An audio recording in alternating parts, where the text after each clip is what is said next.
jaoks ka väga väärtuslik. Nii et võib-olla sissejuhatuseks selline isikliku moment kuulaksime siin väga hea meelega. Aga aitäh, Anna, sõna. Ja suur tänu, et ma kõigepealt küsin, et kas need mikrofonid võtavad siit, neid on vaja, et kas me, ja et ma jään siia istuma, et see sobib ju hästi, et siis võib-olla lihtsalt, võib-olla ka, kes seljaga on, et natukene paigutute siis nõnda, et on lihtsam rääkida ja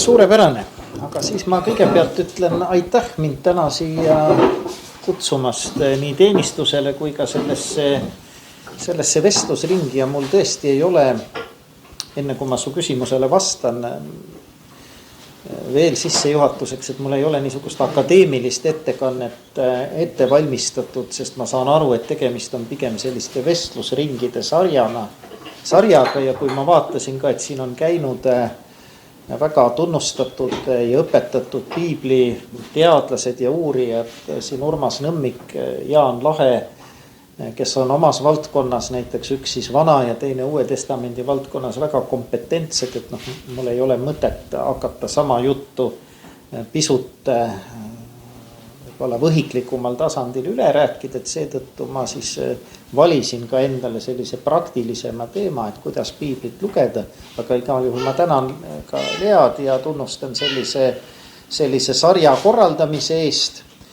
sest päris oluline on ju see, et me nende põhiasjade juurde, mis tunduvad nii loomulikud ja enesestmõistetavad ühe kristlase elus, ikka ja jälle pöördume.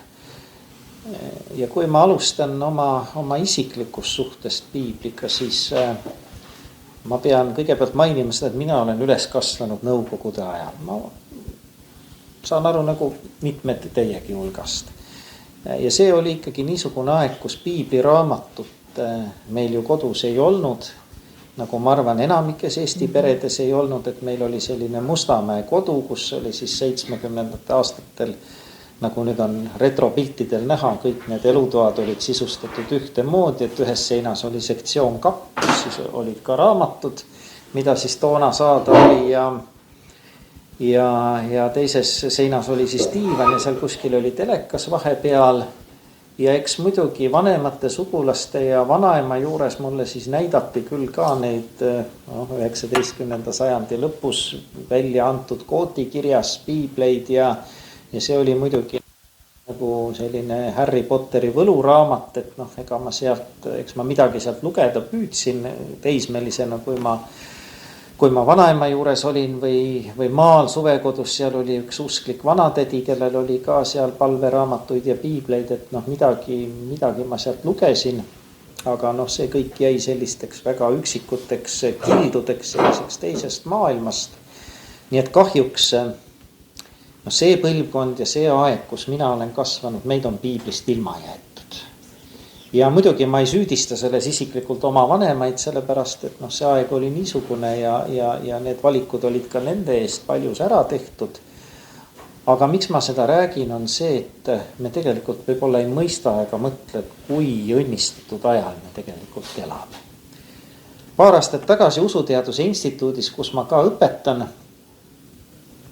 pidas meil jutluse Bianca Mikovits, kes on Maalehe praegu siis peatoimetaja kohusetäitja ja õppis meil ka teoloogiat ja täna valmistub diakoni kutseks.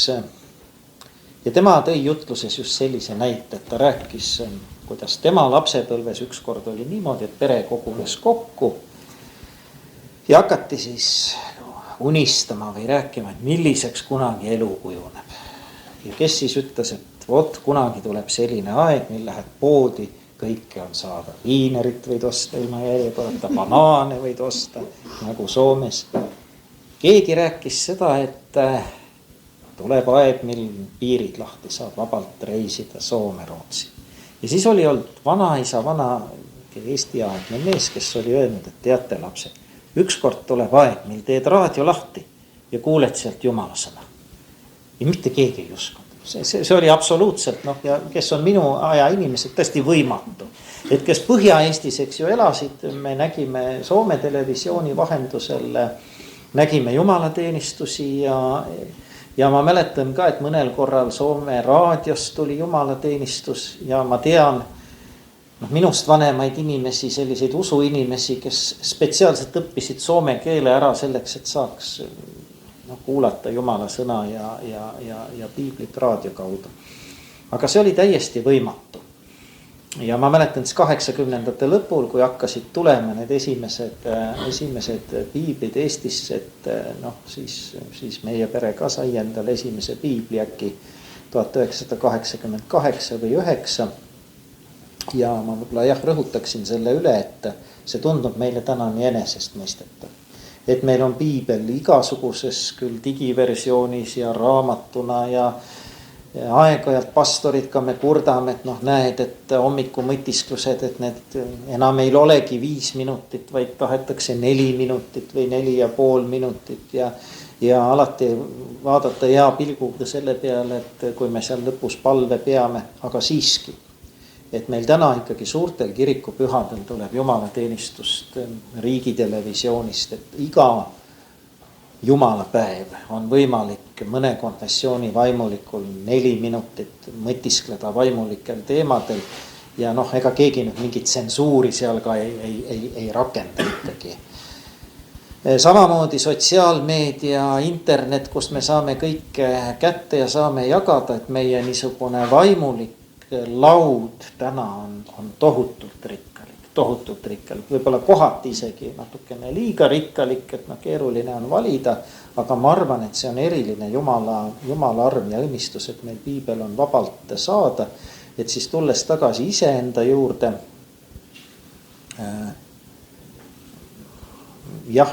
Minu esimesed ikkagi tutvused piibliga algasid teismeeas.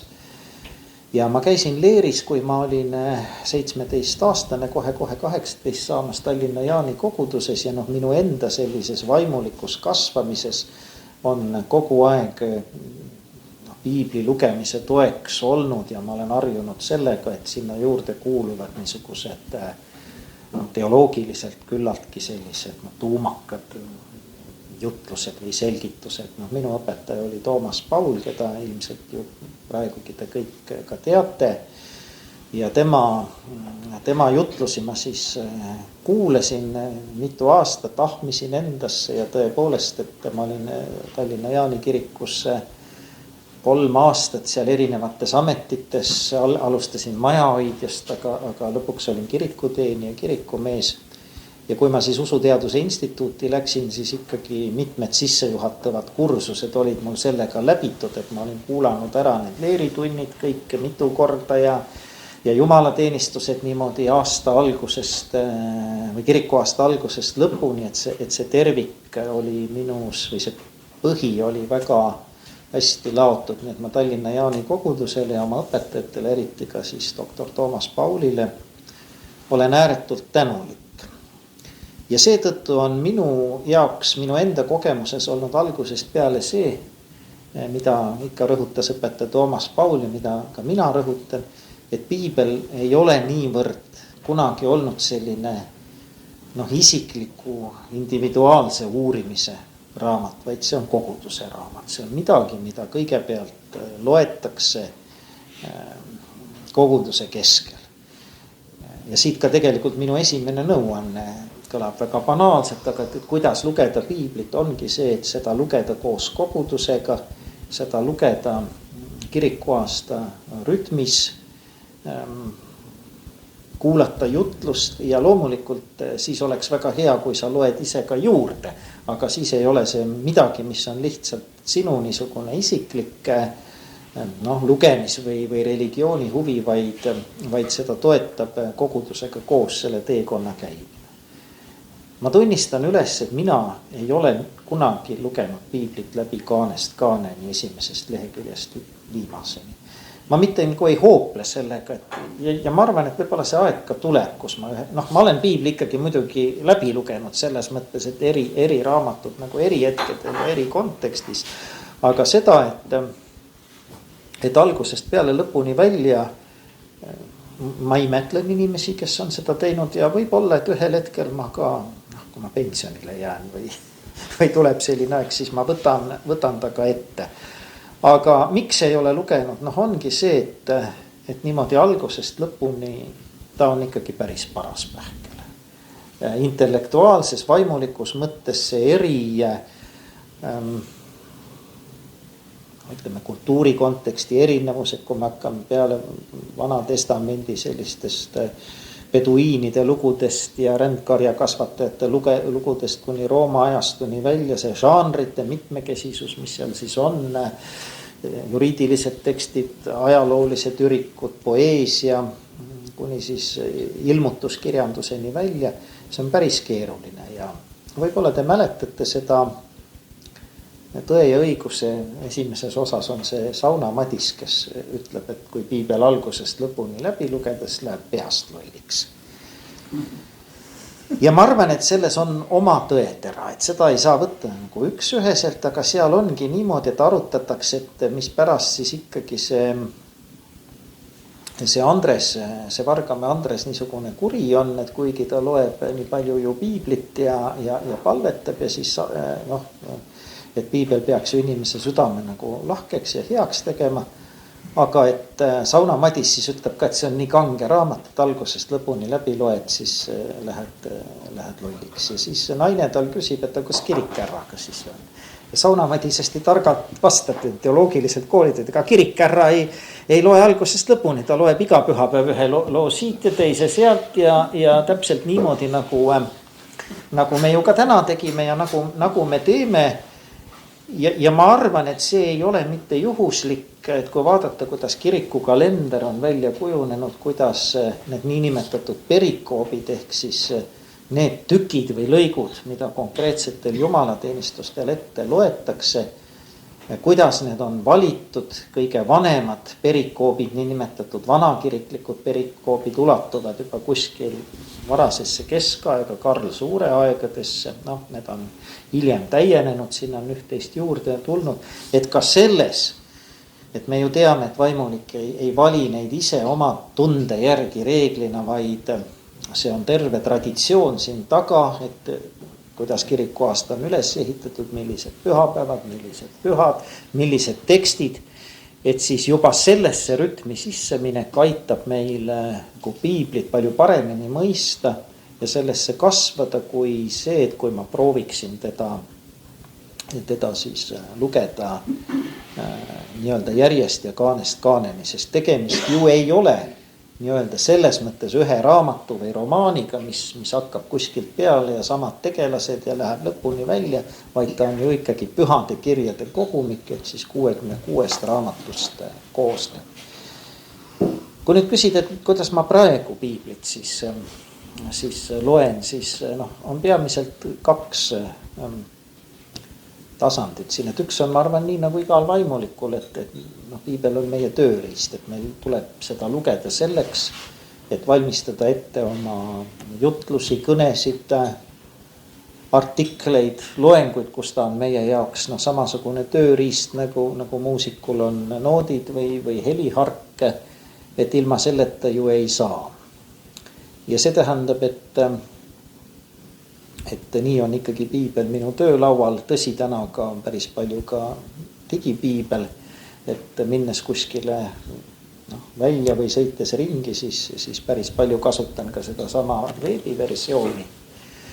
Oma isiklikus sellises piibli lugemise või palveelus ma püüan järgida praeguses eluetapis niisugust palvereeglit, kus ma siis tõesti püüan võtta iga päev aega, võib-olla paarkümmend minutit, võib-olla pool tundi selliseks vaikuseks, palveks ja ka piibli lugemiseks. Tõsi, ma möönan ka, et on päevi, mil see ei õnnestu, mil vaim on küll valmis, aga liha on nõder ja lihtsalt kas ma ei oska oma aega hästi planeerida või eriti ma tunnistan, et välisreisidel, kui sul on programm hommikust õhtuni on ära täidetud, noh muidugi, eks seal on reeglina need välisreisid, kus ma käin, on see pühakirja lugemine ja palve ikka sees. Et ma arvan, et sellist päeva, kus üldse piibliga kokku ei puutuks, et neid on ikkagi väga vähe. Aga nagu ma ütlesin, ma püüan võtta aega siis selliseks isiklikus rütmis käimiseks ja siis ma loen, noh praegu ma loen evangeeliumi, noh konkreetselt siis Matteuse evangeeliumi ja loen järjest niisugused väikesed lõigud ja püüan siis süveneda ja mõtiskleda ja minna sellega siis edasi järjest ja ka psalme loen sinna juurde siis. Ja see on siis mitte selleks, et nüüd järgmise pühapäeva jutlus on sellele tekstile või tolles ettekandes seda või toda. Ja ma arvan, et vaimulikul, et me oleme nüüd selles mõttes natukene erinemas rollis võrreldes teiste inimestega, et tõesti, et kus see piibel on meile töövahendiks, aga et selle kõrval kindlasti peaks olema ja seda ma tunnen enda elus ja julgustan ka teisi vaimulikke, et peaks olema aega selliseks isiklikuks teekonnaks piibliga, sest et kui sa loed selle mõttega, et mida ma siit nüüd tsiteerin, kuidas ma seda tõlgendan, kuidas ma seda ette valmistan, siis on alati nagu see suhtumine või hoiak on natukene teine kui see, kui ma lasen lihtsalt ilma igasuguse pingeta, et mul peab nüüd poole tunni või 2 päevaga mingi kõnesid valmima. Lasen lihtsalt Jumalal rääkida ja puudutada ennast ja nii tulevad, ma julgen küll öelda välja, kui paljud sellised tasandid, mis võib-olla siis ei tule, kui ma valmistan ette jutlust. Aga mis ei tähenda seda, et mingisugusel hetkel see sõnum, mida ma isiklikus piibli lugemises saan, ei võiks ikkagi ka mõnda jutlusesse või artiklisse jõuda. Kui nüüd veel natuke mõtiskleda, ma pean vaatama, et ma liiga palju ei räägi ja teil lasen ka, annan sõna, et millised on nagu peamised raskused siis või miks siis selle üle arutada, et kuidas piiblit lugeda, et millised on peamised raskused. Siis ma arvan, ühed raskused on sellised, need on peamiselt 2 või ma ütleks 3 liiki siis. Hakkame siis sellest peale, et ma arvan peaaegu kõikide inimeste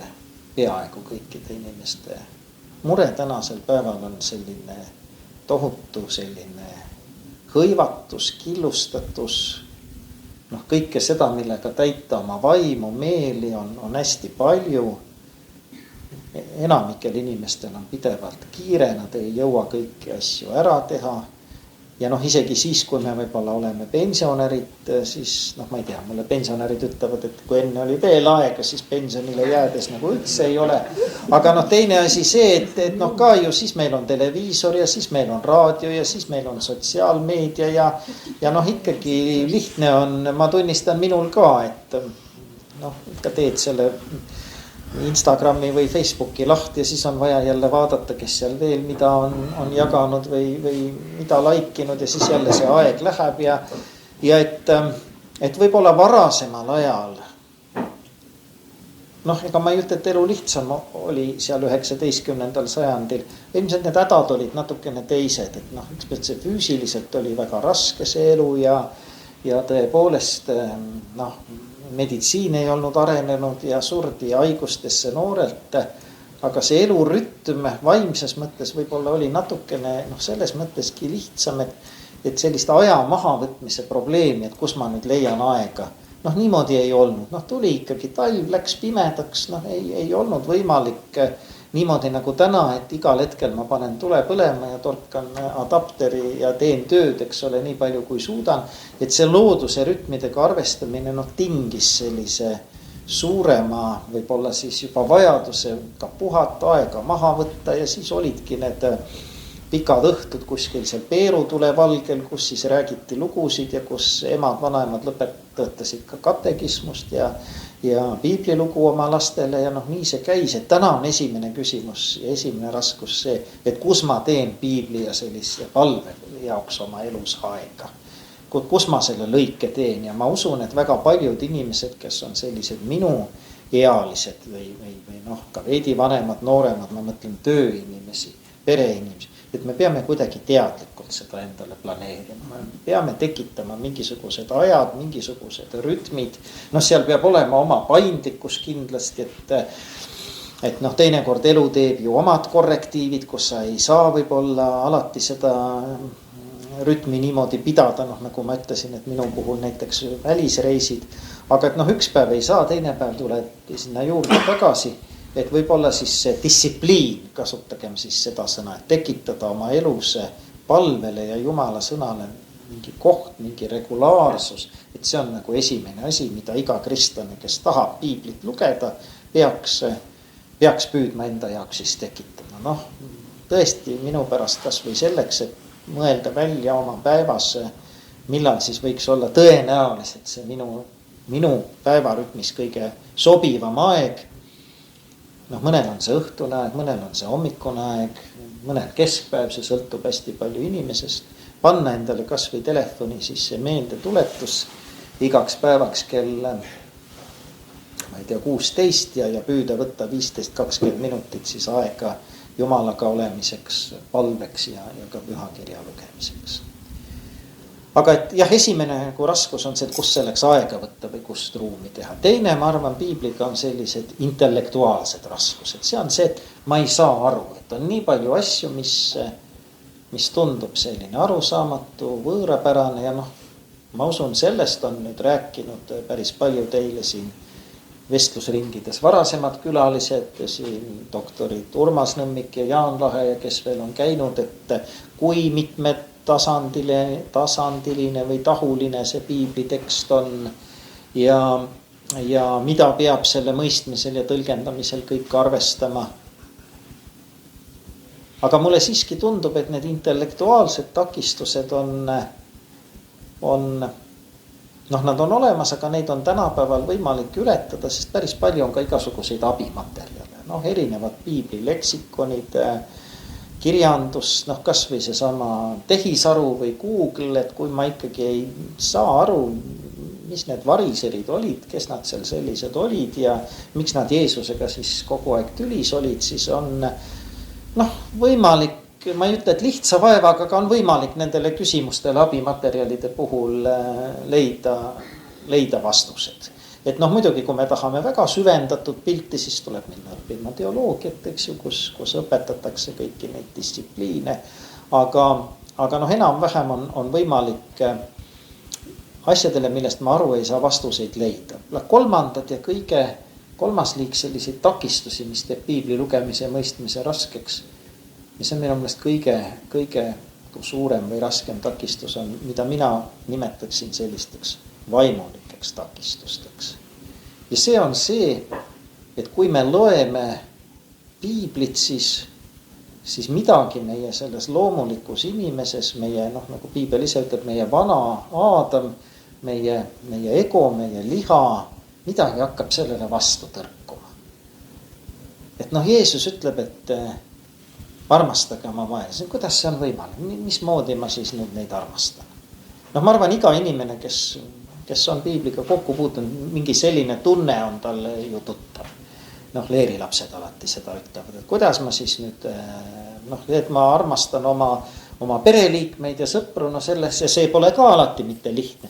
Aga kuidas ma siis nüüd hakkan, ma ei tea, keda sa hakkan Putinit armastama või ma ei tea, seal neid, kes Ukrainas tapavad ja vägistavad. Või et andeks andmine. Et noh, eks ole, Jeesus ütleb Peetrusele, et 77 korda ja siis kui saad veel teada, et ei olegi mitte nii, et sa loed, korrutad ära ja eks ole, loed, siis pead Exceli tabelis teed rist ja siis kui saabub see 7 korda 77 pluss 1 kord, et siis võid kergendatult uhates, eks ole, anda talle, eks ole, korralikult molli. Vaid et see tähendabki mingit niisugust sisuliselt lõpmatult, eks ole, mustmiljon korda, et pead järelikult lõputult andeks, et kuidas see on võimalik, et kuidas ma seda siis saan. Või see, et Jeesus kutsub ennast järgima ja ütleb, et tuleb jätta kõik sinna paika. Isegi ei saa minna isa ja ema matuseid korraldada, sest lase surnud oma surnud matta. Et tundub, et see ei ole ju võimalik. Nii et midagi meis hakkab vastu tõrkuma sellele ja see ei ole mitte niisugune intellektuaalne selline dissonants, et noh, ma ei saa lihtsalt aru, kes see Sioni tütar on ja miks ta rõõmustama peab või mis need variserid olid, et see on võimalik nagu ära seletada rohkem või vähem, aga selline vaimulik tõrksus.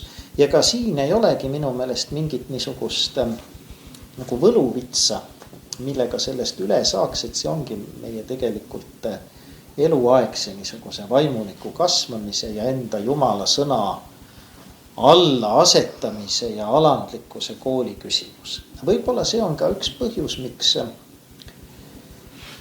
võib-olla ristiusk ei ole nii populaarne, et kunagi kirjutas Lauri Vahtre, sellest on juba aastaid, võib-olla 15-20 tagasi, et miks ristiusk ei ole nii populaarne kui näiteks maausk. Mingi hetk oli see, et väga paljud inimesed uhkusega rääkisid, et nemad on maausulised. Lauri Vahter ütles ka, et sellises maausus ja vähemasti niisuguses rahvapärases vormis puudub nagu selline imperatiiv või noh, et see ongi selline, et lähedki metsa ja kallistad seal puud ja saad energiat puu käest ja kõik on nii tore. Ristiusus sulle räägitakse, et sa pead hakkama vaenlast armastama, pead hakkama põske ette keerama, kui sind ühele klohmitakse sellele, kes sult, eks ole, särki taha panna, aga kuub, et väga kõrgele seatakse latt. Ja võib-olla just see, et see latt nagu ühtpidi nii kõrgele seatakse, ongi see põhjus, miks see väga ei ahvatle ja ei ole väga atraktiivne, et lihtsam oleks ju, kui sul probleem on minna kallistada puud ja saada sealt see energialaks siis kätte või noh, samamoodi võib ju võtta ka Jumalat sellise suure puuna, kes siis teatud hetkel annab mulle rahu ja rõõmu, aga et tõepoolest üks osa evangeeliumist ikkagi on ka see Jeesuse järgimine ja tee käimine ja kõik need samad vaimulikud võitlused, mida Jumala sõna toob esile. Ja ma möönan, et mulle ei ole see sugugi võõras, et kui ma piiblit loen ka ise, et siis ikkagi see mingisugusel hetkel paiskab mind ka põrmu, et see näitab mulle tegelikult seda, et ma ei saa ennast ei ka teoloogina, ega piiskopina, ega kirikujuhina mingilgi määral pidada selliseks eksperdiks, vaid ma olen väga abitu selle ees, et seesama, mida ma rääkisin piiskopkonna sinodil, et kui ma olin just paar päeva enne seda jõudnud oma lugemises mäejutluses sinnamaani, kus Jeesus ütleb, et ärge mõistke kohut.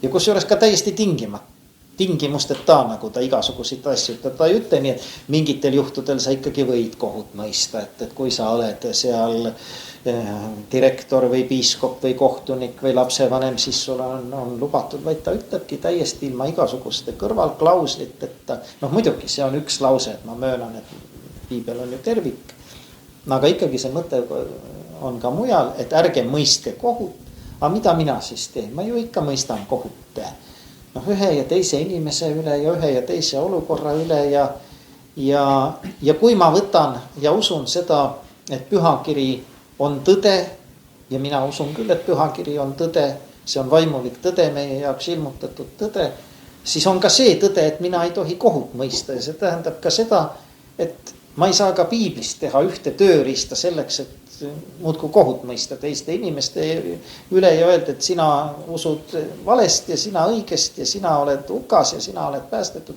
et ma ei saa seda teha. See peab Jumala oleks jääma, nende otsuste langetamine. Noh, lihtsalt üks näide, aga samas jällegi ma oma kogemusest ütlen ka seda, et see niisugune oma väiksuse kogemine piibli sõna või siis Jumala ees, kes ennast piiblis ilmutab, et see on ka samas väga vabastav, et siin võib-olla vabastab ennast sellisest tohutust enesetähtsust. Oi mina, eks ole, vaadake, nüüd ma siin räägin teile ja ma olen piiskop ja mis te kõik arvate sellest ja noh, kuidas pärast, eks ole, mis tagasiside on, et see ka vabastab, et me oleme kõik, nagu olevat Martin Luther oma viimased sõnad öelnud, et me kõik oleme kerjused Jumala ees. Aga see ei ole mitte niisugune enda ka lihtsalt tuha pähe raputamine, vaid see ka näitab, kui suur on see arm, mida meile kerjustena antakse. ja nüüd hakates kuskilt siit oma seda, mis esialgset juttu on kokku tõmbama, et siiski ma natukene siis veel peatuks sellele, et millised need kristlase elus, kui me nüüd võtame sellise keskmise tavainimese, kelle töö ei ole piibli uurimine. Et millised need piibli lugemise võimalused võiksid olla. Et esimene ikkagi, seda ma juba nimetasin, koos kogudusega kirikuaasta rütmis, tulles ka jumalateenistusele, kuulates jutlusi ja sealt pealt võiks minu meelest olla hea nagu teele minna, et lugeda neid tekste, mida pühapäeval on loetud kas enne või ka pärast veel üle. Mõtiskledes, et mida õpetaja selle kohta rääkis ja mida ma võib-olla uut tähele panin või mida Jumal mulle veel ütleb. Et liikudes selles kirikuaasta rütmis. Siis igapäevaselt, kui ma ütlesin, püüan ise teha, alati ei õnnestu, aga püüan jälle tekitada oma elus ruumi siis Jumala sõnale. Üks võimalus on seda teha niisuguste väikeste tükikeste või salmide või kuldsalmide või päevasõnade kaupa. Ma arvan, et see on päris hea võimalus, sellepärast et paljude inimeste elus mulle tundub jääb piibli uurimine pooleli sellepärast, et võetakse endale ette liiga suur selline ülesanne. See on nagu uusaasta lubadused, et nii, nüüd võtan ette, mis ma siis teen kõik, eks ole. Hakkan jooksmas käima iga päev, loen, õpin ära saksa ja prantsuse keele ja ma ei tea, üleüldse olen väga hea veel abikaasa ja pereisa ka. Ja siis läheb paar nädalat mööda ja seal need uusaasta lubadused on. Et vaimulikud õpetajad tänapäeval ka, nii palju kui mina olen kuulnud ja lugenud, rõhutavad, et alusta pigem millestki väikesest. Midagi, mis on sulle jõukohane, ära võta ülesandeks kohe, et ma loen piibli kaanest kaaneni läbi. Teie siin olete ilmselt tõenäoliselt, te muidu ei oleks üldse koha peal, te olete juba sellised edasi jõudnud, võite võtta. Aga kui keegi tunneb, et ta ei suuda ikkagi piiblist kaanest kaaneni läbi lugeda, siis võib lohutuseks võtta, et piiskop ka ei ole lugenud, et on ka teisi võimalusi. Ja seetõttu see kirikukalender või siis see vennaste koguduse vaimulikud loosungid või neid on erinevatel kirikutel on oma. Ja antakse välja igasugust kirjandust, kus on aasta igaks päevaks võib-olla üks lühikene salm ja mõtisklus. Et niimoodi juurutada seda piiblit igapäevases elus on, ma arvan, päris hea mõte. See on lihtsam, kui et hakata algusest peale minema, kus juba 3. Moosese raamatus hakkab ikkagi juhe kokku jooksma, kui enne ei ole jooksnud, eks ole. Et need päevasõnad on päris head ja siin kehtib ka see, et parem iga päev natukene, kui võtta ette mingi hästi suur tükk ja siis lasta ennast põlvili suruda. Ehk et siis samamoodi nagu keele õppimisega, eks ole, et parem iga päev 5 minutit kui korra nädalas tund aega. Ja parem korra nädalas tund aega kui terve päev kuus, eks ole, et just see regulaarsus on ja väikesed suutäied. Ja kui siis tunned, et see nagu töötab ja et see sobib, et siis võiks edasi liikuda, et lugeda algusest lõpuni mingid piibli raamatud läbi. Sest tõesti nende jälle tükikaupa ampsude puhul on see, et seda tervikpilti ei pruugi niimoodi tekkida, et on tükikene siit, teine sealt. Aga samas, kui see käib kaasas kirikuaasta rütmis, siis ei ole ka paha. Kui lugeda, ja ma arvan, seda te olete kõik kuulnud, kui lugeda raamatute kaupa, siis ka minu soovitus ei ole mitte hakata algusest peale ja edasi minema, vaid kõigepealt lugeda evangeeliume. Mis pärast? Et esiteks neid on ikkagi suhteliselt lihtsam lugeda, kui võib olla 3. ja 4. Moosese raamatut, aga teiseks ka see, et kui me küsime, et mis on piiblis oluline, siis ei ole kõik võrdselt oluline. See on olnud ikkagi üks luterlik piibli sellise uurimise tõlgenduse kese, et piibeli tähtsus tuleb sellest, et ta viib meid Kristuse juurde. Ja kõige selgemalt, mis meie hingeõndsuseks ja meie lunastuseks on ju vaja, on suhe meie issanda ja õnnistegija Jeesuse Kristusega. ja see on meile antud evangeeliumides. Et ka kui me võib-olla muud asja ei ole lugenud, aga me oleme Jeesuse eluõpetuse, kannatuse ja surmaga tuttavad, siis meil on nagu usu see põhinisugune sisu on ikkagi olemas. Nii et ükskõik millist 4 evangeeliumist lugeda, võib-olla Johannese evangeelium on kõige raskem, aga samas ka kõige omanäolisem. Neid võib lugeda Vanast Testamendist, võiks lugeda psalme kindlasti, sest need on koguduse palved ja need on ka kristlikus liturgias ja kristlikus palveelus väga tähtsal kohal. Neid võib lugeda tõesti kas või 1. kuni 150. välja. Ja kui siis sellelt pinnalt juba tundub, et võiks veel võtta, siis teised Uue Testamendi ja ka Vana Testamendi raamatud. Ja kui siis on tõesti tahtmine võtta üks niisugune vaimulik väljakutse, et piibel läbi aastaga või sellised lugemiskavad, et miks siis ka mitte, et kui see on nagu ühel hetkel jõukohane, aga ma ei soovitaks võib-olla alustada nendest. Ja viimane mõte siis siia juurde veel, et kindlasti piibli lugemisel peab arvestama, et jällegi on mitu võimalust, kogu aeg on mitu võimalust. Et kui me tahame piiblit, muidugi võib seda lugeda ka puht intellektuaalsest huvist. Lihtsalt, et teada saada, nii nagu me loeme, ma ei tea. Ja ma pean nüüd jälle teise ülestunnistuse tegema, et ma ei ole Kalevipoega ka lugenud algusest lõpuni läbi ja mind isegi ma tunnistan, et mind isegi ärritas see, kui ma sain teada, et kui palju peavad lugema, koolis õpilased Kalevi, miks nad peavad seda lugema? Täitsa jama on see Kalevipoeg, et ma saan aru, et mingid stiilinäited me loeme sealt läbi ja saame aru, aga kui vaadata, kuidas see Kreutzwald selle 19. sajandil küll viikingite ja küll mingitest Vahemere eepostest ja piiblist kokku miksis ja sellest on saanud nii suur, peaaegu sama tähtis kirjaniku Andrus Kivirähk, siis mina tunnistan, et ma ei saa aru, mis tohutu väärtus tähendab sellel tekstil nii väga on, et tsiteerime seda, et aga ükskord algab aega ja aitab küll, eks ju. Aga Kalevipoeg Kalevipojaks, et piibli juurde tagasi, et võib teda lugeda niimoodi analüütiliselt, intellektuaalselt ja see on see, mida näiteks teoloogid ja vaimulikud me peamegi tegema.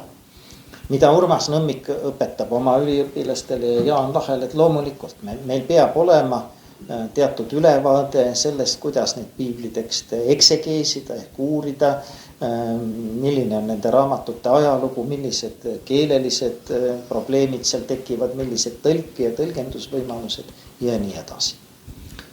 Aga nüüd, kui ma loen piiblit selleks, et nagu Jumal mind puudutaks ja kõnetaks, et mitte mina ei hakka analüüsima seda teksti, vaid pigemini ma lasen sellel tekstil nagu midagi ilmutada enda olukorra kohta, ennast juhtida, ennast suunata.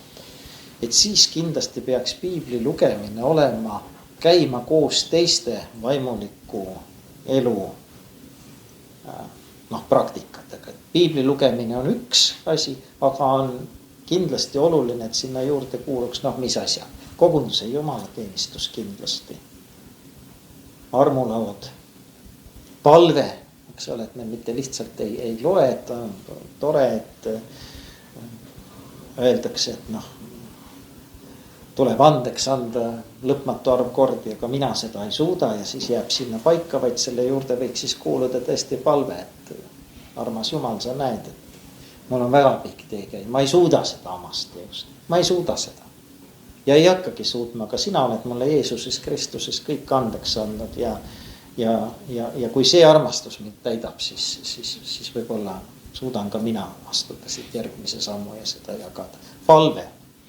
Võib-olla see, mis nüüd Luteri kirikus on natukene tahaplaanile jäänud, aga piht, tõepoolest ka oma patu tunnistamine, mitte lihtsalt ka sellises üldises mõttes, et ma vaene patune inimene, eks ju, ja kõik, mis need patud siis olid, nagu polegi eriti, aga ka tõesti selline enda süümejuurdlus ja oma pattude tunnistamine.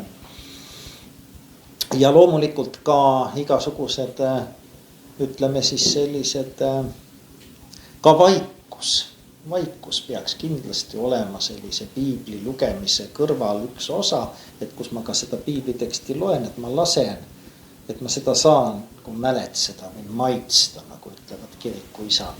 Annan vaikuses aega sellel tekstil mõjuda, mitte ei vurista seda niimoodi läbi salm salmilt ja peatükk peatükilt, vaid jah, täpselt nii nagu lehmad, eks ole, kes veel mäletavad, mis loom on lehm. Siis ta on see, eks ole, kes, eks ole, ahmib endal selle mao täis, siis hakkab mäletsema. Ja vot niimoodi on ka need varakiriklikud Lectio Divina ehk püha lugemise praktikad, et me loeme teksti, aga siis nagu maitseme seda, mäletseme seda, et mis see sõna on või mingi mõte, kuhu ma komistan, et sageli siis see ongi just see, mille kaudu Jumal tahab mulle midagi ilmutada või kõnelda või millestki mind nii-öelda minu mugavustsoonist välja tõsta. Et vaikus peaks olema. Ja muidugi siis ka sellised, ka ütleme siis sotsiaalne või diakooniline aktiivsus, et ka head teod, et me ka püüame teha seda, mis Jumala sõna ütleb, et me lihtsalt ei kuule ja see on muide väga huvitav asi, ka ma olen ise mõelnud nagu jutlustades ja et kui me oleme Jumala eest tähelepanelikud ja alandlikud, siis iga kord, kui me ise piiblit loeme või kuuleme jutlust, siis tegelikult iga kord annab Jumal meile mingisuguse sõnumi päris konkreetselt, mida sina peaksid praegu tegema. Mis see koht on? On see, et sa peaksid kellelegi helistama ja midagi ütlema või kelleltki andeks paluma või andma kogudusele veel teise sama suure summa kui see, mis sa just äsja andsid või mis iganes või mingisuguse enda sisse kogunenud kibeduse maha panema või ükskõik. Et enamasti see sõnum tuleb. Aga see on nüüd ka see, et meil nagu lihtsam on seda ignoreerida ja jätta see sinna paika. Et hea küll, et mis seal ikka parem loen järgmise peatüki veel, eks ole. Et see on ka see koht, et mine ja tee sina nõnda samuti, tee seda, et kui sa tahad, et sellest kasu oleks, tee seda ka mida, ja ma tunnistan ka minul on see ka raske. Sest lihtsam on pidada veel üks jutlus. Ja teinekord võib juhtuda, et ristiinimestel ka, et lihtsam on käivitada koguduses veel üks ring, veel üks õhtu täita Jumala sõna lugemise ja palvetamisega, ära olla nagu sellises usulises mõttes hästi aktiivne. Aga küsimus on ka see, et kas ma teen seda tegelikult, mida see sõna mulle ütleb. Ja vot see on ka oluline selle vaimaliku. Ja kui ma teen, siis Jumal nagu avab ka järgmised asendid ja näitab teed edasi. Aga kui ma midagi ei tee, jään sinna nagu teismeline temaga vaidlema, et ei, sina siin räägid andestamisest, aga pole ju võimalik, eks ole, kuidas ma siis Putinile andeks annad ja mis juttu sa mulle Jumal üldse räägid ja hakkame seal kauplema, et ise sa andsid mulle niisuguse naise, kes mind ahvatles, eks ole, õuna võtma ja mina pole süüd, et siis me ei jõua nagu edasi. Aga et kui me hakkame tegema neid asju, ka oma ellu rakendama, kas või väikseid asju, siis tegelikult see sõna hakkab meie jaoks ka avanema ja kõnelema. Nii, ma ei tea, kas see oli nüüd sissejuhatus, mis ma tegelikult rääkisin, aga ma olen kõik ära rääkinud, mis ma kahtasin rääkida. Aga ma esitaksin siis ka küsimuse. Et vestleme nüüd, jah, just. Et siin oli palju juttu ja kogudustes räägitaksegi väga palju sellisest individuaalsest lähenemisest, kuidas me isiklikult peaksime piiblit lugema ja uurima. Ja siin kõlasid väga head soovitused, näpunäited, aga minu küsimus oleks selline, nüüd tõesti see ring, kes meil siin koos on, siin on kogenud koguduse liikmeid ja need teekonnad on ka inimestel erinevad, kellel pere on rohkem kaasas isiklikul teekonnal, kes peab käima selliselt, et ta ise käib kirikus, aga võib-olla pere või lähedased, eks ole.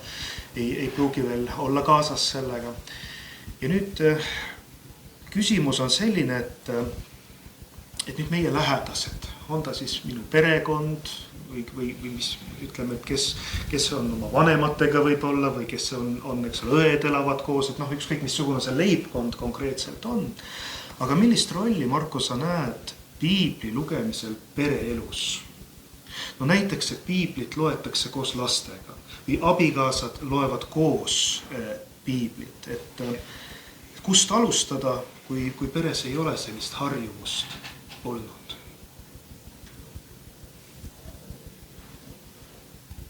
Ja, eks siin tõesti iga perekond on ju erinev ja hoopis iselugu on siis, kui kaks kristlast saavad kokku, loovad pere ja neil on algusest peale selge, et me tahame seda peret nii-öelda juhtida kristlikus vaimus ja Jumala sõna alusel.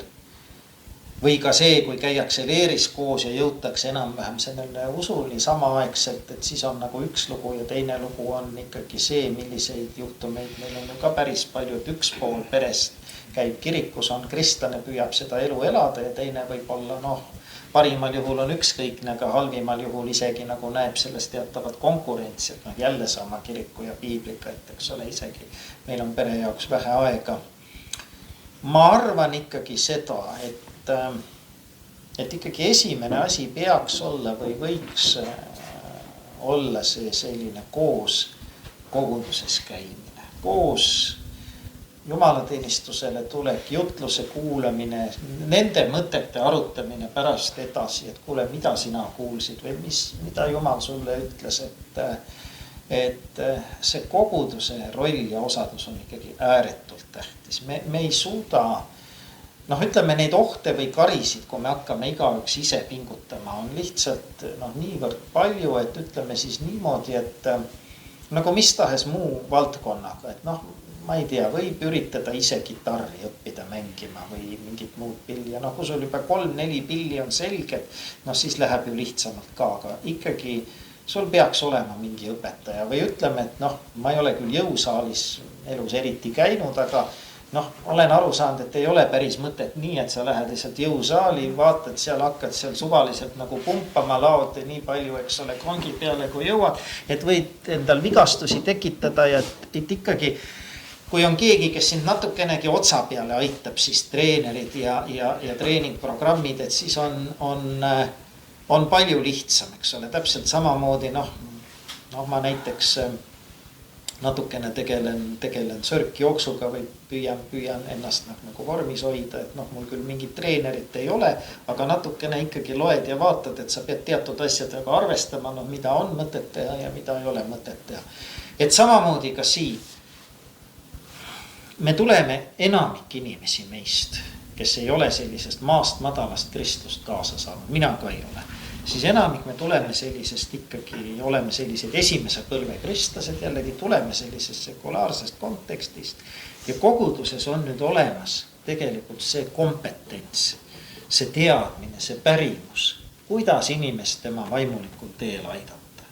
Ja see ei ole ka ainult sinu koguduse õpetaja mingi personaalne või isiklik tarkus, vaid see on traditsiooni kogemus. See on midagi, mida on põlvest põlve edasi antud ja selleks on ka kõik tingimused loonud. Ja seda nagu eirata või öelda, et ei, mul ei ole seda vaja, et ma saan ise ka hakkama. Ma ütleksin, et see on nagu kuidagi teatavas mõttes arrogantne ja see on enamikel juhtudel ka mitte kõige tulemusrikkam. Sellest minu meelest ja samamoodi ka lastega, et kui koguduses on suurepärane näha, kuidas on lapsi siin teiegi koguduses ja tullakse koos peredega kirikusse. Ma arvan, sellest peakski see saama, et me pühendame selle pühapäeva üheskoos sellele, et me läheme kirikusse, et me läheme kogudusse. Ja siis, kui see juba nagu öeldakse, nagu töötab või on loomulik, siis miks mitte teha Jumala sõna lugemine. Ma ka jällegi tunnistan, et ma ei ole seda nagu alati ja järjepidevalt suutnud teha, aga mõnedel õhtutel küll, kui on pere koos, et ma võtan näiteks, loen midagi piiblist. Kas või selle, et eriti kui lapsed on ikkagi sellisest, nad ei ole väga nagu püsivad ja väga palju sa ei taha. Kas või selle päevasõna. Lennaste koguduse kalendrist või kiriku kalendrist, et sa loed selle teksti ja arutad selle üle natukene ja pead väikese palve või näiteks kirikupühade juurde võiks see kindlasti kuuluda, et ütleme, et on jõulud või ülestõusmispühad, et me lihtsalt ei istu maha ja ei hakka siis, eks ole, süldist kuni, eks ole, pardini ei ole see menüü, vaid et ikkagi loeme neid lugusid ja meenutame. Nii et aga siin kindlasti on vaja palju ka niisugust, kuidas ma ütlen, heas mõttes loovust ja loomingulisust, et kuidas siis meie perel need need asjad on ja kui meil koguduses on lastetöö, siis ma arvan juba ka sealt antakse häid nõuandeid, et kuidas siis. Ühesõnaga, lõppkokkuvõttes võiks öelda ikkagi ka jällegi niimoodi, et oluline on, et piiblit loetaks, et see on ikkagi kõige tähtsam, et täpselt mis järjekorras või mis metoodikaga see on nagu teisejärguline, aga mõned nõuanded ma nagu oma isiklikust kogemusest sain võtta. Kas keegi tahab ka midagi omalt poolt küsida? Et mõelge, et saate praegu küsimusi esitada. Mul nagu küsida ei ole, aga ma võin ise lisada, et nagu mul oli Valgamaal elas ristiema ja tema seal kõrval mäe otsas olid tema mehe vennad, 2 vanapoisist venda, kelle see oli umbes 72 või 3 või sel ajal, kui ma olin väike laps, neil kogu aeg eestikeelne kristlik raadio töötas ja orelimuusika kogu aeg mängis ööpäev läbi neil raadios tuli eestikeelne. Ma olin seal, aeg-ajalt viidi mind sinna, kuna tööl olid ju siis kui väike olin. Ja siis ja neil oli kogu aeg see, aga see kvaliteet oli nii kõva, et see orelimuusika mulle mõjus nagu kõhuvalu. Et tänapäeva oli... Oota, mis see oli, et raadio kvaliteet oli all või see organist ei osanud mängida eriti? Kvaliteet oli all, muusika tegelikult oli hea, aga lihtsalt mõjus lapsena mul. Et see oli täitsa, et räägitakse jah, et ei olnud Vene ajal väga oli, et see oli... Muide, sa tegelikult puudutasid ääretult ka olulist valdkonda, et just nimelt ka see meedia.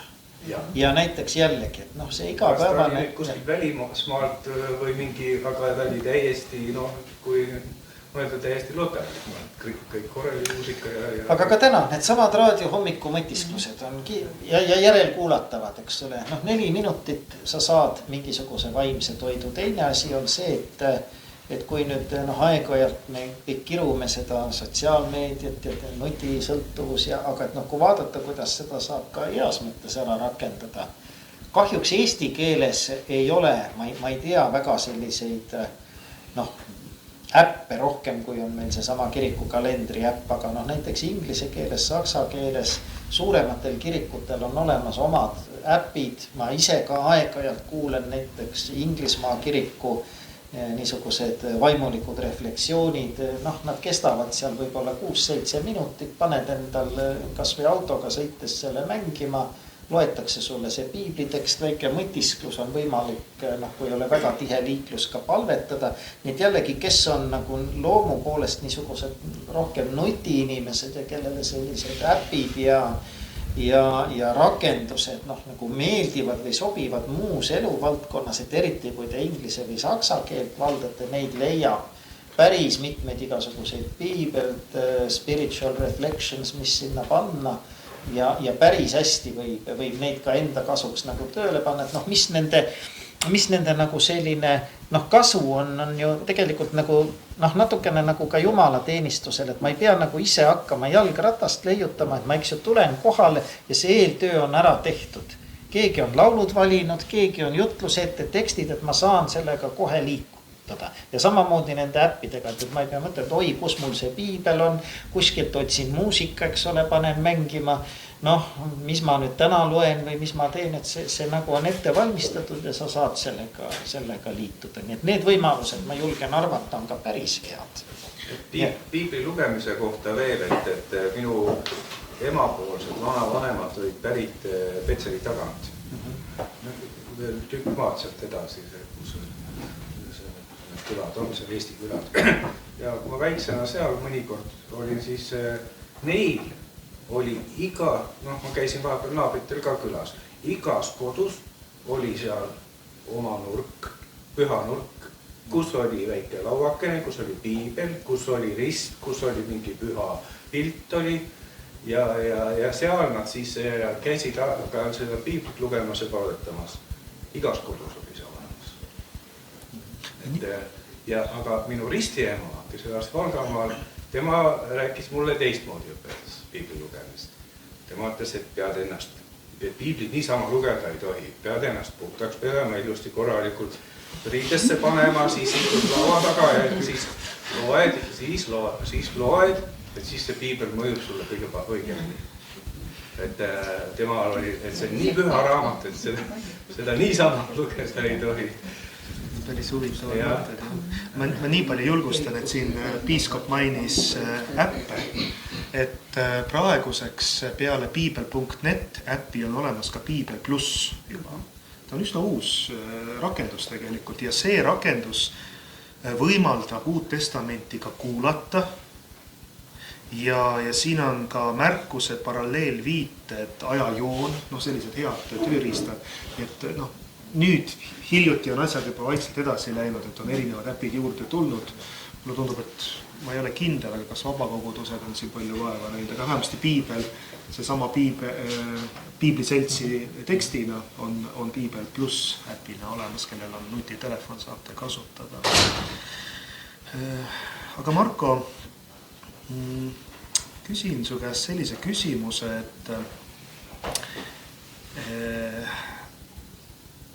et kui võtta nüüd selle tasandi pühakirjaga tegelemisel, et siin on intellektuaalne tasand, tõesti, et me saame aru pühakirjast, me õpime neid fakte tundma, võib-olla õpime ka salme pähe, teinekord elus on hea, kui on piibel on peas, et me saame neid salme ka kasutada mingites eluolukordades.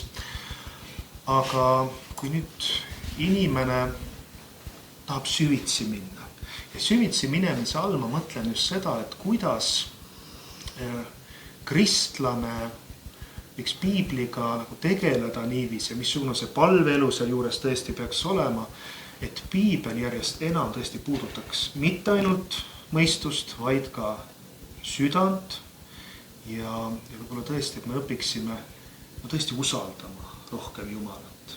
Et selline edasiminek Jumala usaldamise suunas, kuidas see võiks toimuda, et nüüd tõesti kontemplatsioon sinna juurde ja sellised praktikad, millest räägitakse, aga kuidas sina seda teemat kommenteeriksid või mida sa siia tahaksid nagu välja tuua, et tõesti ka see südame ja usk, Jumala usaldamine, usuline kogemus võib-olla ka, et need tuleksid rohkem inimese ellu ja inimene tõesti isiklikult oleks tugevam usus selle tõttu. Väga raske küsimus, ka väga hea küsimus muidugi, et ma muidugi kõigepealt ütlen ka seda, et ega ma, mis ka puudutab seda intellektuaalset või siis niisugust spirituaalset tasandit, et ega ma neid ka ei vastanda ja üks võib väga hästi ka toetada teist, kuigi need võivad olla ka lahus. Aga sellepärast mulle näiteks ka väga meeldis, et kui meil hakkasid nüüd EKAs toimuma teoloogilised arutelud, et siis õpetaja professor Toomas Andreas Põder selle teema lava ettekannet pidades rõhutas väga oluline on, et selline teoloogiline arutelu kirikus on alati ka spirituaalne või vaimulik sündmus, et millises vaimus ehk siis suure tähega vaimus see toimub, et see ei ole lihtsalt akadeemiline dispuut, muidugi ta peab vastama ka ja akadeemilise arutelu tavadele, aga see on ka vaimulik sündmus.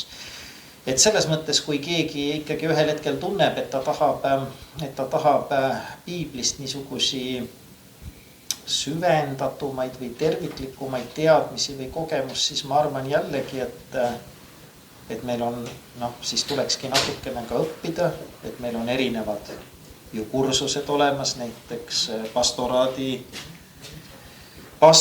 piiblikursuste tartlastena teate hästi ja nüüdki on alustanud ja mindki on kevadeks kutsutud sinna 2 õhtut läbi viima, et ma arvan, et see on väga tänuväärne. Ja teiseks Põltsamaal on korraldatud nii noorte kui ka siis täiskasvanute selliseid piiblikoolitusi ja jällegi, et loota, et põhimõtteliselt on võimalik igal ühel endal ka abimaterjalidega see töö ära teha, aga ma usun niisuguses ühises osaduses, kus on kompetentsed lektorid, aga ka inimesed ise jagavad. Et siis see on jälle midagi, mida me kodus ei saa ja sealt võib-olla sellises ühises jagamises tulevad välja sellised sellised just ka niisugused spirituaalsed momendid. Võin nüüd aga rääkida sellest vaimulikust tarkusest ja küpsusest, mida otseselt raamatutest ega kursustelt ega koolidelt ei saa, siis sellega ma arvan on niisugune lugu,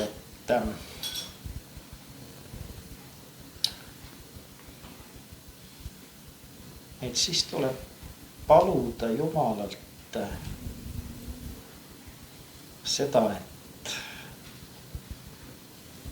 tema meid vormiks või muudaks või meid,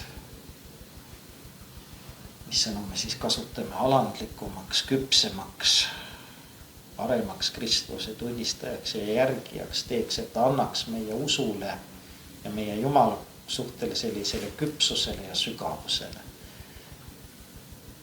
Ainult, et ja on üks asi, mis on siin juures hästi oluline, et kui me seda palume, siis me peame arvestama selle vaimuliku tõega, et küpsus ja sügavus meie usuellu tulevad läbi kannatuse. Ehk et siis kas me oleme valmis kannatama, kas me oleme valmis sellisteks olukordadeks, mis meie maailma raputavad, meie isiksust raputavad. Aga kui me tahame küpsust ja sügavust, siis me peame olema valmis kannatuseks. Reeglina töötab Jumal meie hingedega niimoodi. Nii et ma ise püüan ka olla hästi alandlik. Minu enda elus jällegi, ütleme, et mul ei ole nagu selliseid mingisuguseid väga suuri katastroofe või kokkukukkumisi elus olnud, et Jumal on, ma ei tea, mind nendest säästnud või olen ma lihtsalt niisugune nii algaja või nõrgukene, et mul ei ole keegi lastest lähiringist ära surnud, jäänud mingisse väga keerulisse haigusesse, ei ole vara maha põdenud. Aga mida ma olen küll kogenud ikkagi oma elus ka on olnud, et kas või mingisugused sellised liikumised edasi, ka kiriklikus teenimises kuhugi mingisugusele järgmisele astmele, et sellega on alati kaasnenud mingisugused üsna nagu sellised perioodid, kus millestki on tulnud lahti lasta, kus on mingisugune sügavam selline, kas kriis tulnud läbi käia või kus Jumal õpetab nagu mingeid hoopis uusi asju. Ehk et siis see on nüüd nagu pikk vastus sinu küsimusele, aga et kui me tahame, see on paradoks, aga kui me tahame saada usus tugevamateks, küpsemateks, siis me peame olema valmis läbi käima mingitest niisugustest asjadest, millest me üldse ei taha tegelikult läbi käia. Ja see kannatus ei tähenda ka seda, et meie saame valida. See ei ole nii, et palun sulle menüü, et millise sa võtad. Et see tuleb ja reeglina on see niimoodi, et nagu sellises valdkonnas, kus sa väga ei oota. Et meil on elus nagu mingisugused asjad, kus me arvame, et me oleme tugevad, ja me oleme mingid asjad, kus me arvame, et me oleme nagu nõrgad. Ja siis me mingite asjadega tundub, et sellepärast vabandust, me ei pea muretsema. Ja siis me muretseme kuskil selle teise valdkonna pärast. Aga reeglina meid pannakse proovile just seal, kus me arvame, et kõik on hästi, kõik on korras, kõik on tugev. Et ma räägin võib-olla natuke mõistu, aga ma usun, et te kõik saate ka aru, millest ma tegelikult räägin. Nii et ühesõnaga veel kord, et ma isegi ei tea, kas me peaksime väga tahtma sellist sügavamat ja küpsemat usku. Ma isegi ei tea, aga kui me seda tahame, siis me peame olema valmis, et meid ka raputatakse, sest see ei tule teisiti. See ei tule lihtsalt raamatuid lugedes. See ei tule lihtsalt niimoodi, et me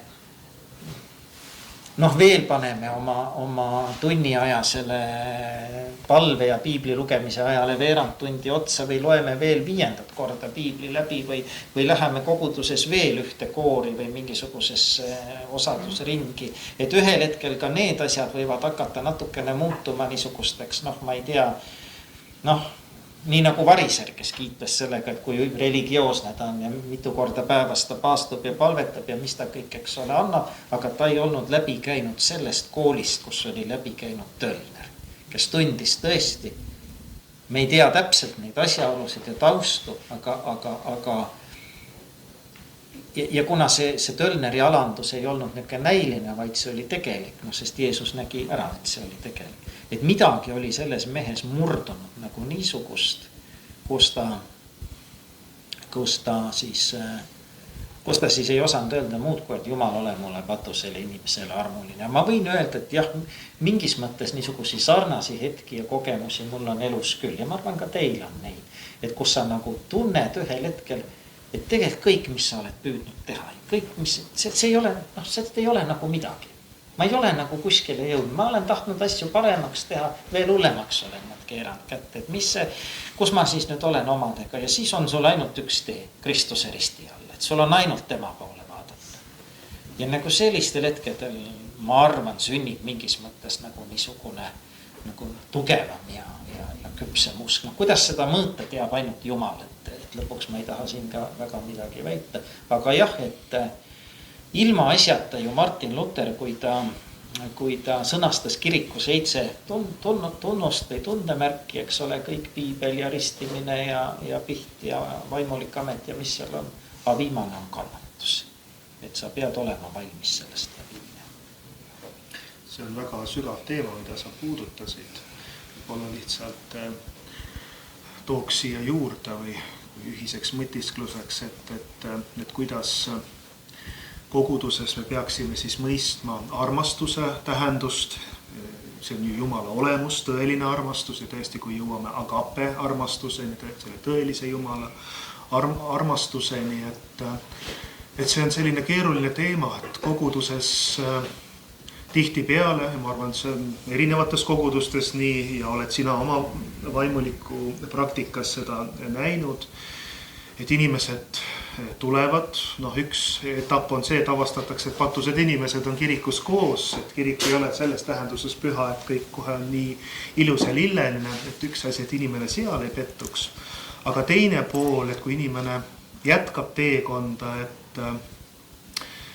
et ta tuleb välja sellest, meil on humanistlik maailm, kus inimene on keskmes ja inimene peab ennast hästi tundma ja patust on üldse keeruline tänapäeval rääkida. Aga et ta tuleb sellest välja, me saame koguduses neid teemasid puudutada ja ta kogeb läbi, nagu sa ütlesid, et kui on mingid murdumised, kui on mingisugused olukorrad, kus on patuga võitlemine, et mitte ei toimu patu õigustamist enam, vaid tõesti patu tunnistamine.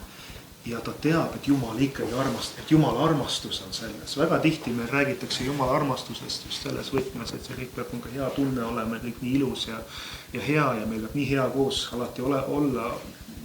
Peame kõik hästi ennast tundma, et kuidas läbida raskusi, seda pühakiri meil ju õpetab. Et kuidas mõista armastust selles tähenduses, mida sina eelnevalt ka rääkisid. Kuidas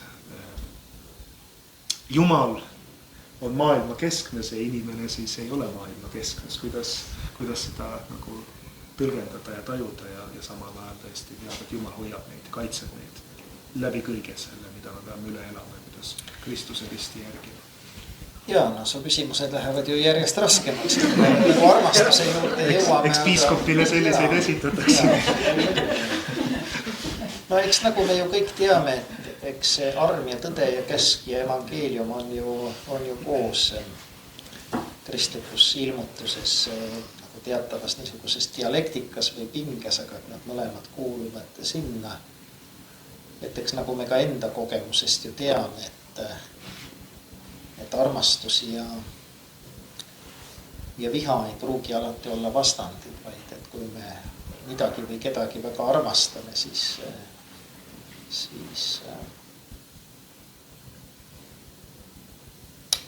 meil on ka just need vastupidised tunded, kui meie armastatule kas haiget tehakse või kui seda armastust kas reedetakse või hüljatakse. Et ükskõikine on lihtne olla, aga kui nüüd armastusest ja patust rääkida, siis mulle tundub niimoodi, et võib-olla selline klassikaline arusaam on selline, et kõigepealt inimene tunneb ära oma patu, oma koorma, oma süü, siis ta selle tulemusena vaatab Kristuse ristile ja siis ta kogeb andeks andmist ja armu.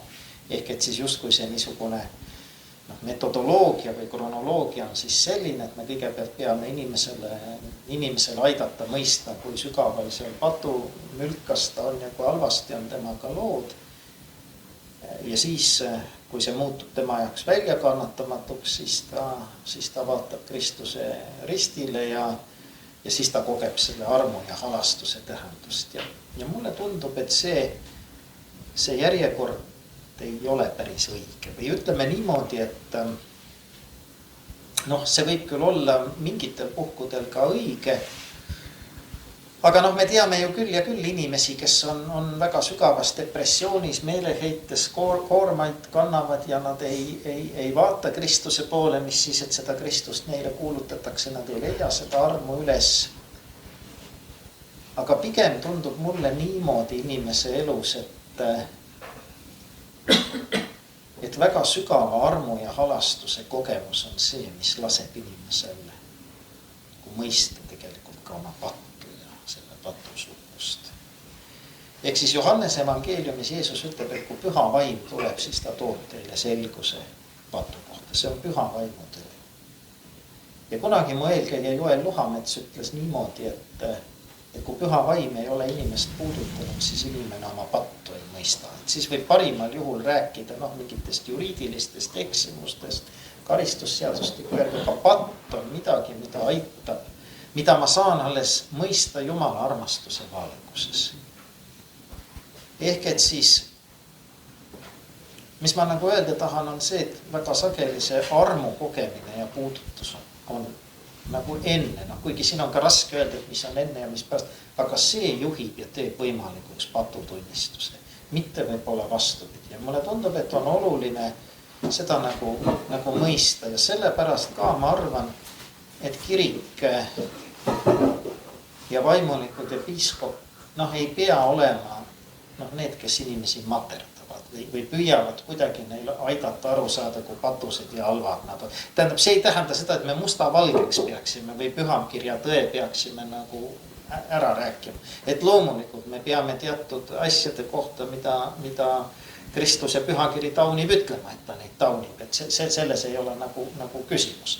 Aga et meie ülesanne ei ole nagu inimestele koormaid laduda, vaid pigem on näidata või kuidagi aidata inimestel kogeda seda Jumala armastuse suurust. Et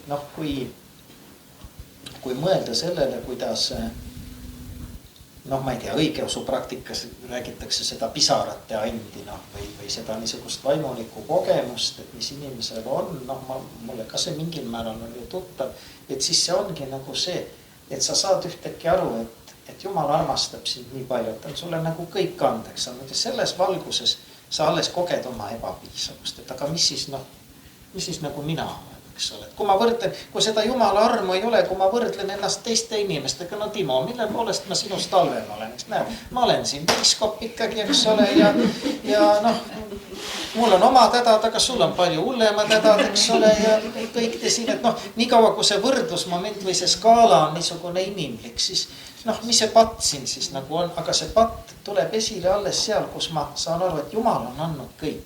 Ta on andnud ennast iseennast lõpuni. Ja mina nüüd siin kõrval ei suuda kellelegi andeks anda seda, et ma ei tea, ta on mulle 5 eurot võlgu või et ta ütles mulle 2 aastat tagasi midagi, millest ma üle ei saa.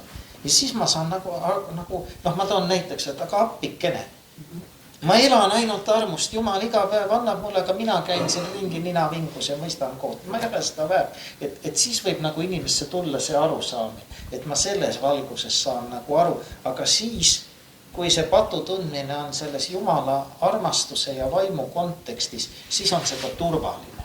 See ei ole siis enam enesealetsus lihtsalt, vaid ma saan aru, et tõesti, see ongi, et mulle patusena on ikkagi armus antud, mul on uus lootus, mul on võimalus. Ja ma olen valmis seda sama armu jagamata teistele.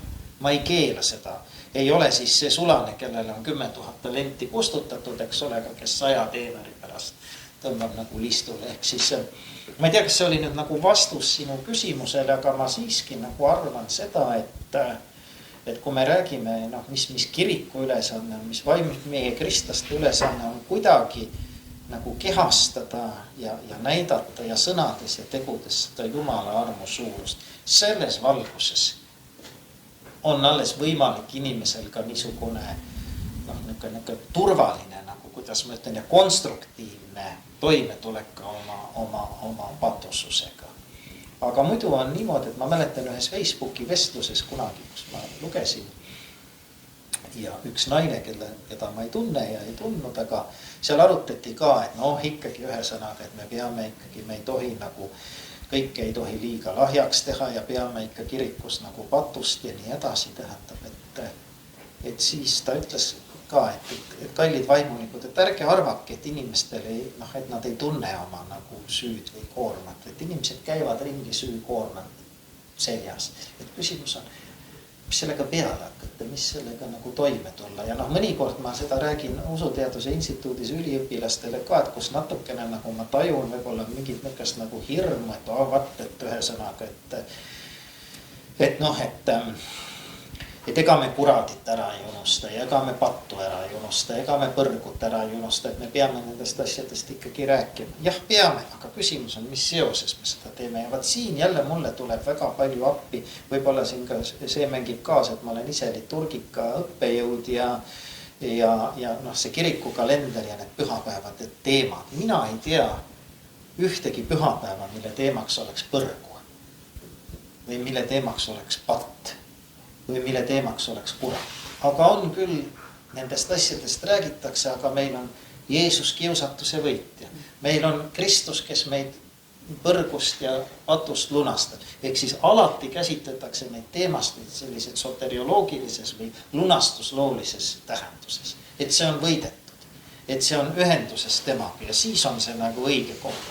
Et kui lihtsalt see muutub niisuguseks kuidas ma ütlen, niisuguseks moraliseerimiseks või näete, et vaadake, et kõik on hukas ja asi nagu pahasti, et siis ma arvan, ta tegelikult ei täida ka seda oma eesmärki. Et pigem peaks inimene saama aru evangeeliumist ja just selles mõttes tõesti saama evangeeliumist aru, nii et see ei ole mitte see, et meile öeldakse, et olete kõik toredad inimesed ja meil on kena kirikus aega veeta, vaid et meid on õigeks mõistetud, et meile on antud hoopis Jumala ees uus võimalus ja kui inimene nagu selle armu puudutust nagu mingilgi määral tunneb, ma arvan, siis võib hakata tööle temas ka see patu tundmine. Tõsi, kui vaadata näiteks kadunud poja lugu, siis ühtpidi oli seal ka, et kõigepealt ta ikkagi läks sinna paluma, et isa, ma olen pattu teinud taeva vastu ja minu silmis ja siis nagu isa jooksis talle vastu. Aga mine tea, nendes lugudes on ka midagi, mida ei jäeta rääkimata. Mulle tundub, et milleski pidi see poeg ikkagi olema nagu isa armastusele ka kindel, et ta üldse võttis selle teekonna ette. Kui ta oleks ikkagi arvanud, et isa teda üldse vastu ei võta, ei taha teda näha, ta poleks läinud tagasi. Ta pidi olema ikkagi mingisugune lootus või teadmine, et ta saab selle isa juurde minna, et see armastus ei ole lõppenud. Et ta julgeb, et ma julgeks kellelegi oma pattu tunnistada. See on väga suur usaldus. Selle taga peab olema midagi. Vaadake, kas te ütlete suvalisele inimesele, tunnistate oma vigu, keda te ei usalda.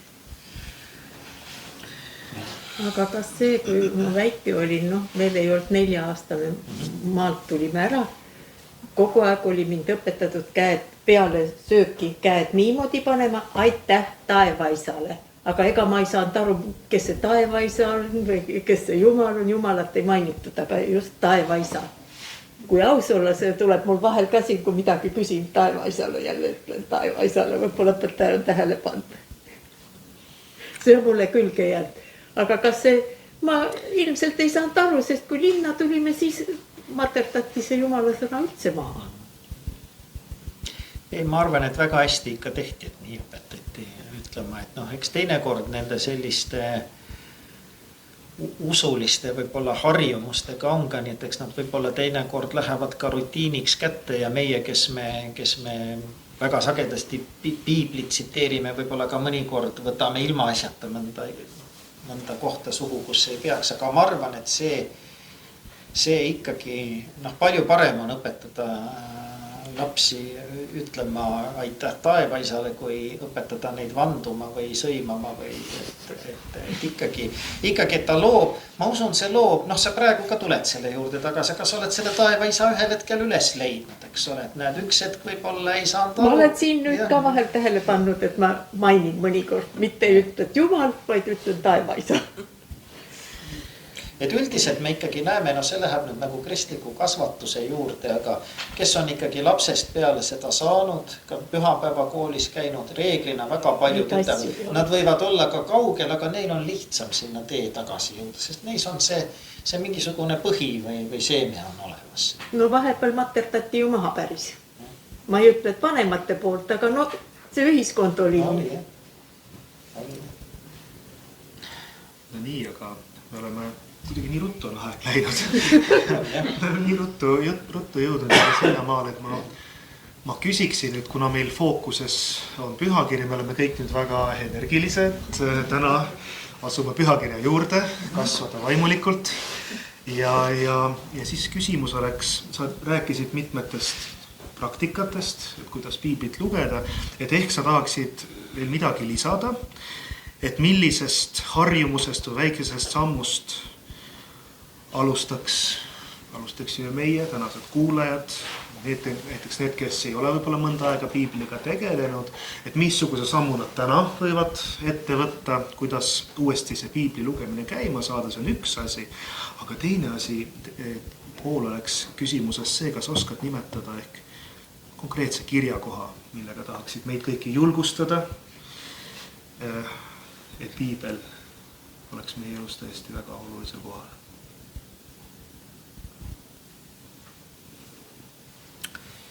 Ja, et mida saab täna ja kohe teha, et muidugi jah, tänapäeval ongi nii, et iga selline koolitus peab selliste konkreetsete praktiliste nõuannetega lõppema, mida siin ja kohe teha. No eks te olete ju natukene erinevad, aga ma arvan siiski, et te olete pigem selles usuteel ikkagi täna juba sellised edasi jõudnute rühm, sest et te olete ilmselt koguduse tuumik ja te ei oleks ka täna siin, et ei ole inimesed, kes on sattunud siia lihtsalt tänavalt ja kuulevad piiblist. Siis ja kirikus te käite nagunii jumala teenistusel regulaarselt, et siis ma julgengi öelda lihtsalt seda, et juhul kui teil ei ole praegusel ajajärgul sellist igapäevast piibli lugemise harjumust, siis advendiaeg on väga hea see endale tekitada, et minna koju, mõelda läbi, et missugune päevaaeg, missugune kellaaeg see võiks olla, nagu ma ütlesin, panna endal kas või meelde tuletus telefoni või kuskile teistmoodi see enda jaoks võtta iga päev, 15 minutit. Ma arvan, selle aja ikka leiab ja hakata näiteks Luuka evangeeliumiga algusest minema, seal tulevad kõik need Jeesuse sünni ettekuulutused ja jõululood ja kõik muu vajalik. See võib olla ka mõni teine raamat, aga kui sa täna küsisid, siis Luuka evangeelium. Ja kui te seda juba teetegi, siis ma arvan, on väga hästi, et siis ma rohkem nõu ei annakski. Et neid kirjakohti on niimoodi, et eks neid kirjakohti on palju ja erinevalt, et mul mingit ühte sellist, mis mind läbi elu saadaks, ei ole, aga ma nimetan siis kahte praegu. Et üks oli tegelikult see, mille kuna oli minu kord tänavu aastal, 2025 valida siis kiriku kalendrile see juhtsalm, aasta juhtsalm, siis ma valisin selle 23. psalmist esimese salmi, kus öeldakse, et issand on ma karjane, meil pole millestki puudust. Ja see on kuidagi olnud küll viimastel aastatel minu jaoks nagu paljudel puhkudel kõnekas, et just selles mõttes ka, et eks mina olen ka nagu ikka keskmine eestlane, mulle ka meeldib viriseda, et kogu aeg on nagu millestki puudus, eks ole. Aega on vähe ja mõistmist on vähe, inimesed ei saa aru, kui hea ja tark piiskop ma olen ja kusagil on tõredad minuga, eks ole, ja lapsed ja nii edasi ja siis raha on nagu nii vähe, mis sellestki üldse rääkida ja usklikke on Eestimaal vähe ja usk on vähe, kõik on nagu vähe. Aga et tegelikult, kui me oleme õiges suhtes Jumalaga, mis on me karjane, siis see tegelikult, mis meile antud on ülikõigus. Meil on kõik olemas. kas me seda kasutada oskame, see on nüüd meie teha. Aga millestki ei ole puudus. Et esimene asi, mis hakkab ilmnema meil, või millest me saame aru, et kui meie suhe Jumalaga või usaldus hakkab ära minema, hakkab sellest minema, et kui me märkame, et kogu aeg on midagi puudu vähem, eks ole. Aga niipea, kui me Jumalalt ennast usaldame, meil on kõike olemas. Ja teine salm ma nimetaks Johannese evangeeliumi 15. peatükist, kas see on nüüd, on see 5. salm, ma võin praegu natukene eksida, kui selle saab ka järgi vaadata, aga kus Jeesus ütleb, et mitte teie ei ole valinud mind, vaid mina olen valinud teid. Ja olen teid seadnud, et te läheksite ja kannaksite vilja, et teie vili jääks. Ehk siis see sama lihtne mõte, mis mind on mu vaimulikul teel ja mu ametites, aga ma arvan, et muidu ka. Et me oleme siin sellepärast, me oleme Kristuse omad, sellest tema kutsunud. Ja jällegi, et ma iseendas võin kahelda ja teinekord oma valikutes ja kas seda oleks võinud nii või naa.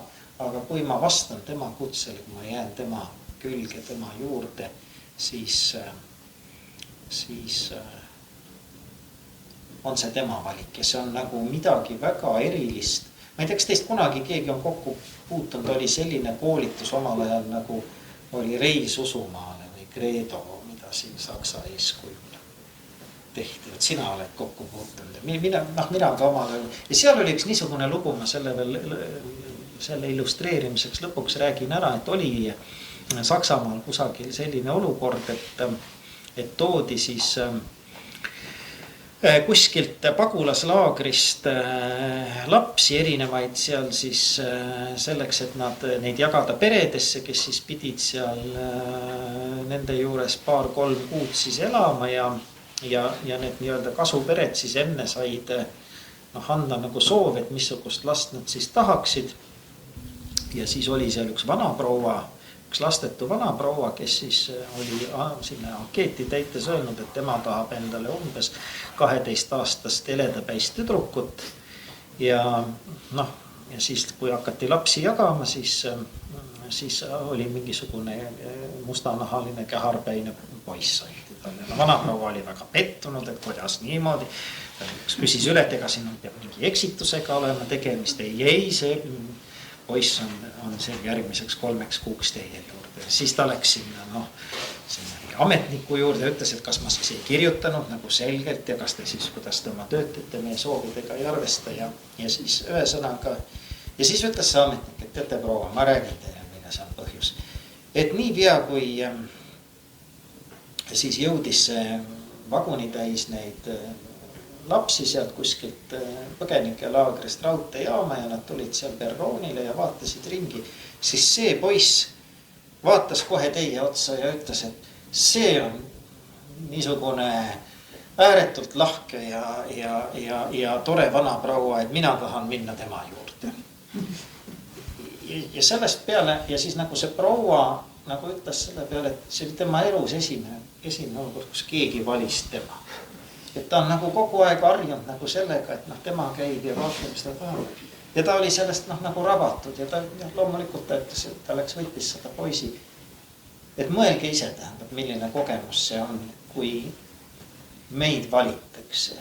Vaatamata võib-olla meie puudustele ja võib-olla meie vigadele ja meie poolikusele. Jumal usub meid, Jumal valib meid ja see on hea tunne.